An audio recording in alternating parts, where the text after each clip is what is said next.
Hi, I'm Amy Cardoso and welcome to Art This Week. On this week's episode, we visit the Museum of Fine Arts Houston, and our interviewer Janelle Montgomery speaks with curator Alison de Lima Greene about the exhibition, Guston Now. Now for Art This Week.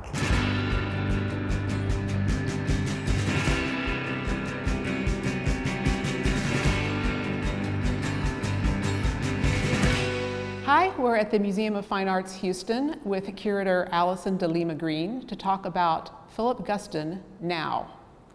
Alison, thank you so much for joining us. Thank you for coming.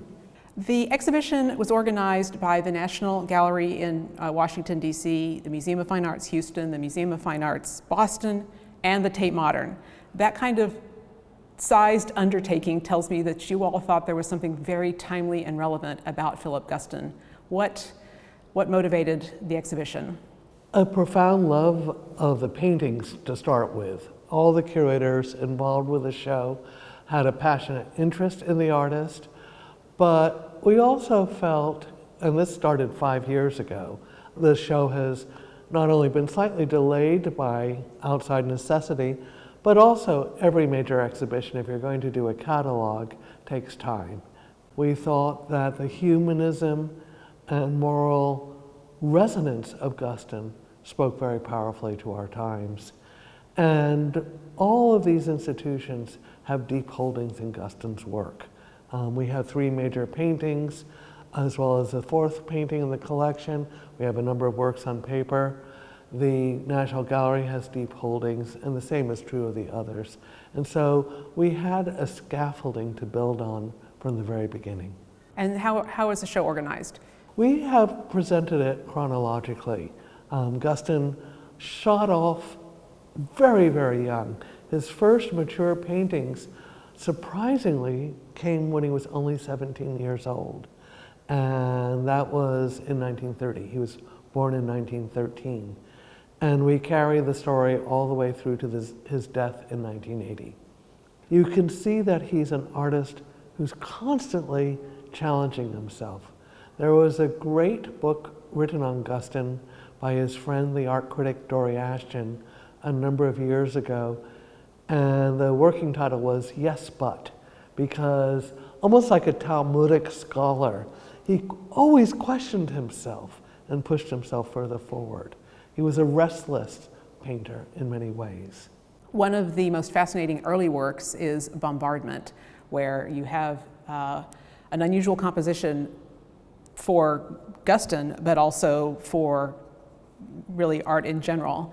There's this tension between what's happening in the center and the pushing that's happening at the periphery. What was he looking at and thinking about when he painted that? Well, it's a circular painting, what we call a tondo, and so the tondo format goes back to the Renaissance, both as a painting on the wall, and you could see tondo compositions in the ceilings of cathedrals. And when they were in cathedrals, they often had plunging perspectives. And so that goes back to a Renaissance prototype, and Guston loved Renaissance painting. But a much more immediate and powerful influence was the work of the great Mexican muralists. He had sought out Orozco and Siqueiros in particular when they were painting in Los Angeles, when Guston himself was establishing himself as a young artist. And there's a painting by Orozco that is at Pomona College, which was the first mural made by a Mexican artist in the US that has a very direct resonance with this work, as does the work of Siqueiros. And what you are seeing is literally the bombing of Guernica. Oh, okay. Like many artists of his generation, most famously Picasso, Guston was shocked and heartbroken at the fascist attack allied with the Nazis that destroyed a civilian town. The painting was first featured in an exhibition in New York in support of the Spanish cause.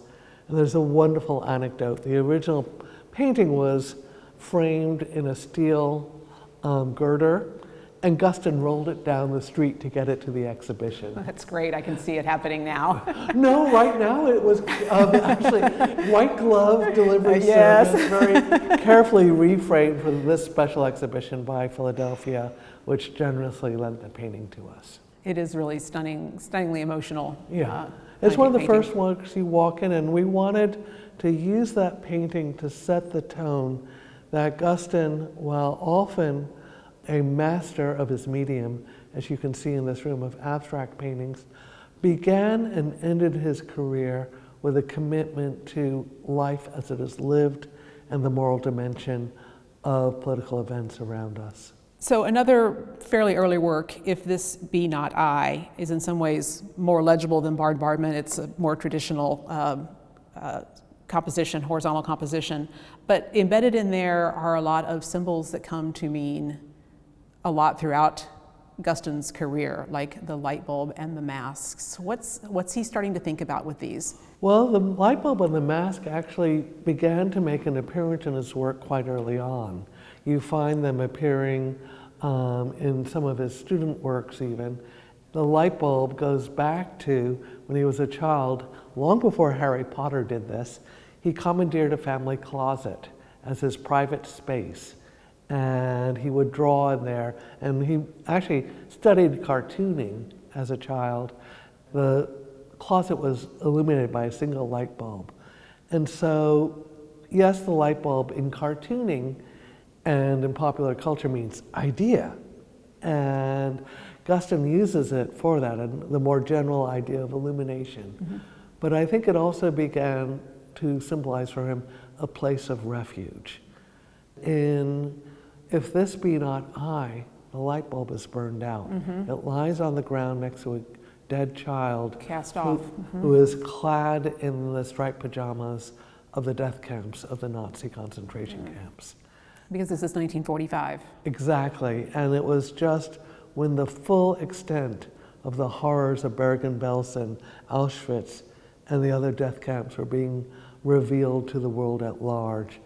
And Guston portrays this panoply of young children gathered together, mostly static, many turning their faces away. One seems to be bound in prayer. Another is covering his or her face with a stretched piece of fabric. And if anyone saw the recent PBS Ken Burns documentary, you'll be aware that the United States closed its borders to Jews who are seeking refuge. And that willful blindness to what was happening in a horrific war, I think is one of the themes running through Guston's work. The mask also has other complicated meanings for him. I've written about this actually in the catalog, because Guston himself enacted a kind of masquerade in his life. He was born Philip Goldstein, and in an era of profound anti-Semitism, like Mark Rothko and many others of his time, cast off the specific connotation of a name like Goldstein and assumed Guston as a more neutral name. And I think this was something that was a convenience. It helped his career perhaps in important ways, but it's also something I know that he grew to regret. He made many statements about this late in life. And shortly after If This Be Not I, a couple of years later, he suddenly departs completely from figuration and dives into abstraction, starting with these sort of deep, almost color field paintings like red painting. Yes. From 1950? And actually, we say suddenly, but it's actually a 7-year process. Guston destroyed many of the transitional paintings. That's why we don't see them in this exhibition. Guston was his own toughest critic, and he frequently edited his work very carefully, very intelligently. And so you'll see that there's a painting called The Porch Number 2, which addresses the Holocaust again. There's a painting called The Tormentors, and that probably looked a lot more like Porch Number 2 with figures in it and musicians, but he later painted out almost all the images. You see one threatening thread in that painting, though, which is the delicate outline of clan heads. And Guston was very much aware that within the wake of World War II, the Klan was trying to stage a reemergence in the United States. That occupied him a great deal, but he also was questioning to himself, what kind of artist did he want to be? What did he want to achieve as a painter? And what was his standing in the art world? For many years in the 1940s, he had taught in the Midwest, and he was a great, great teacher. But he also felt isolated. He wanted to come back to New York, where he'd spent his early youth after Los Angeles, and really make a mark. He had been high school friends, he did not attend college, with Jackson Pollock. And seeing what Jackson Pollock and his contemporaries were achieving in what was called abstract expressionism, it's not a term that artists liked, Guston realized in order to be current, he had to push himself further forward. He went to Rome. He studied Italian masters for the first time in his life. He brought back from that trip a few sketches. We have one 1949 sketch on the wall, but he now had a studio in Woodstock as well as in Manhattan, and he really wanted to delve into the source of creativity within himself and to learn what paint could do. He said, I wanted to go into the studio and just work so close to the canvas that it was no longer a preconceived narrative that he had set himself in his earlier work. He was going to paint about Guernica. He was going to paint about the Holocaust. Now he wanted to learn if he could paint about painting. And he did that for a decade. And the paintings, as you can see in this room, are remarkable. People loved the work. He moved to the forefront of critical acclaim. And in New York, he got the great distinction of getting a one-man solo show at the Guggenheim Museum, filling the circular ramps. That's extraordinary. Yeah, and this was in the early 60s. And then suddenly he was like, okay, let's set another challenge for myself. And so he does the dark gray paintings where more figuration starts to emerge, and then there's another big break. So what motivated his return to figuration in the 1960s? I think there were lots of issues. He wanted intelligibility in his work. The kind of critical writing that was being touted in New York at the time was in very divided camps. You had Harold Rosenberg, who's a big champion of Guston, talking about the arena of action within the canvas. You had Clement Greenberg, who was more interested in the color field paintings of artists like Barnett Newman, talking about how the picture plane and post-cubist theory. And Guston didn't really feel he had a place in either. And at the same time, America was erupting with real civic unrest. The civil rights movement that had been launched decades earlier was still under challenge. We had Brown versus Education passed in the 50s, but in the 60s, many schools were still segregated. You had the Vietnam War creating an ever greater climate of crisis. By the time that the Democratic Convention rolled around, that was in the wake of horrifying assassinations. A presidential candidate had been shot. One of the great leaders of the civil rights movement, Martin Luther King, had been murdered. And the police charged into a peaceful protest, armed with batons. This triggered a deep trauma in Guston, as almost anyone who was sentient in America at that time, and he felt an urgent need to address what he called the brutality of our times. And yet, that decision alienated many of his supporters. Do you think it was the figuration itself that they were having trouble with, or was it the content of the canvases? Well, it's interesting that you raise that up. Many of his supporters Well, his art dealers didn't like it. He had a major show at Marlborough Gallery in 1970, and the somewhat benighted critic for the New York Times ran a headline that said that Guston essentially was a Mandarin masquerading as a stumblebum. This was an assumed stance. You had other art critics also disaffected, with one or two exceptions, Peter Schjeldahl being one of them. But artists were very interested. You had someone like Willem de Kooning, who was a friend of Guston's, who urged him on. The gallery, Marlborough Gallery, dropped him. Guston went back to Rome again to think about where he wanted to go with his work. But actually a brilliant young man who was working at Marlborough, art dealer in the making called David McKee, went to Guston after he returned from Italy and proposed that he open his new gallery supporting Guston. From 73 on to 1980, McKee mounted great shows of Guston's work, and they didn't sell much at first. There was only one major collector, Edward Broida, whose donations to this museum and other institutions are in view in this show, recognized the importance of the work, but painters adored him. There were people like Terry Winters who took an enormous amount from Guston's method of pushing paint around a canvas, Elizabeth Murray and others, but also senior figures like Jasper Johns. Their late Gustons are very autobiographical. And famously in 1983, Jasper Johns said, most famously, that it was time to drop his guard and allow content back into his work. And I think Guston's example had given him permission to do so. He's ahead of the curve a little bit. Yeah.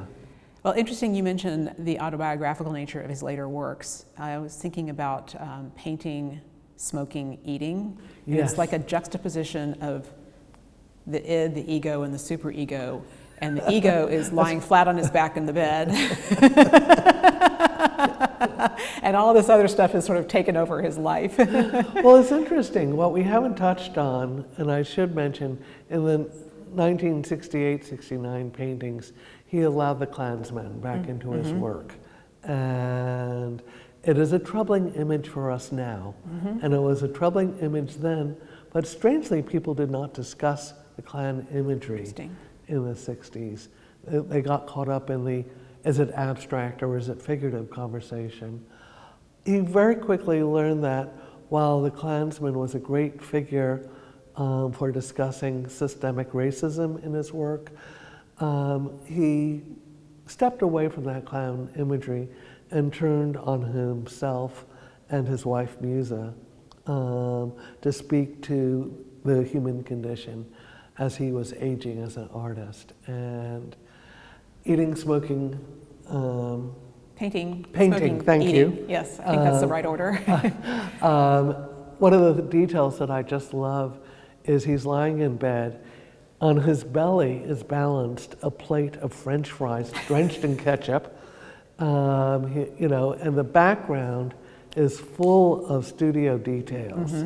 You have that sort of racing thoughts that all of us experience going to sleep or waking up at 4 in the morning of things left unfinished.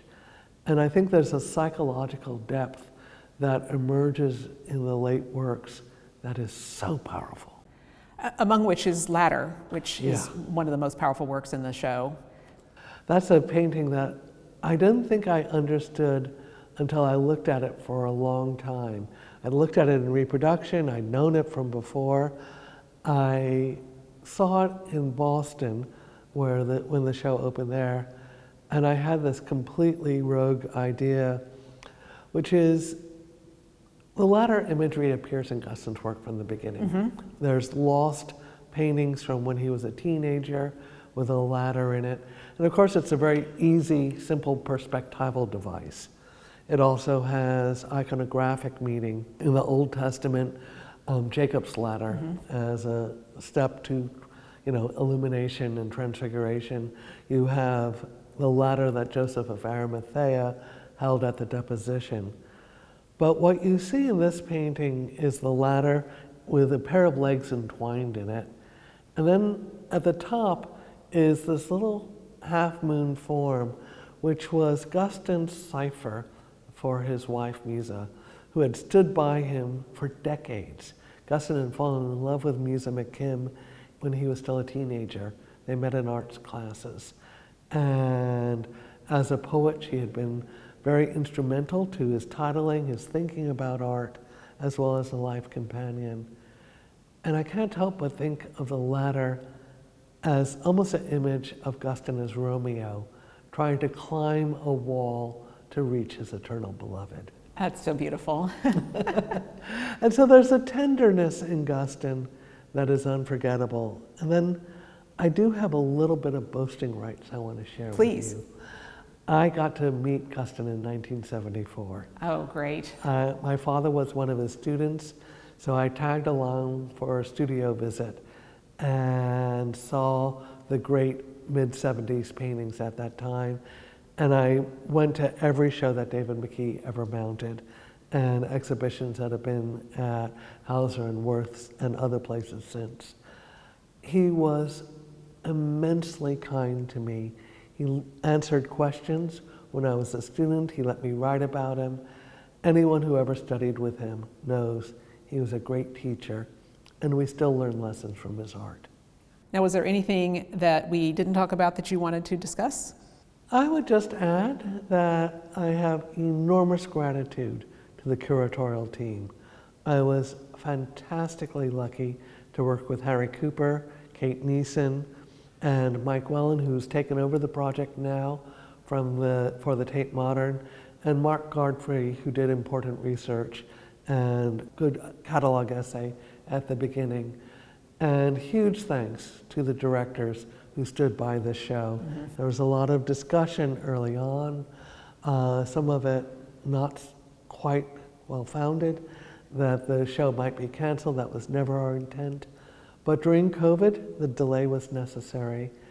Kaywin Feldman, Gary Tinterow, Matthew Tottlebaum, Francis Morris, all stood by an exhibition in difficult times. Like the curatorial team, they knew it was important to talk about Philip Guston Now. Well, thank you so much. This has been a wonderful conversation. We really appreciate your taking the time to talk with us today. Thank you for coming to Houston. We're thrilled to welcome you, and I hope many people will come to the MFA before January 16th. We want to thank Alison for speaking with us. For more information on the exhibition, go to mfah.org. That's it for Art This Week. Thanks for watching.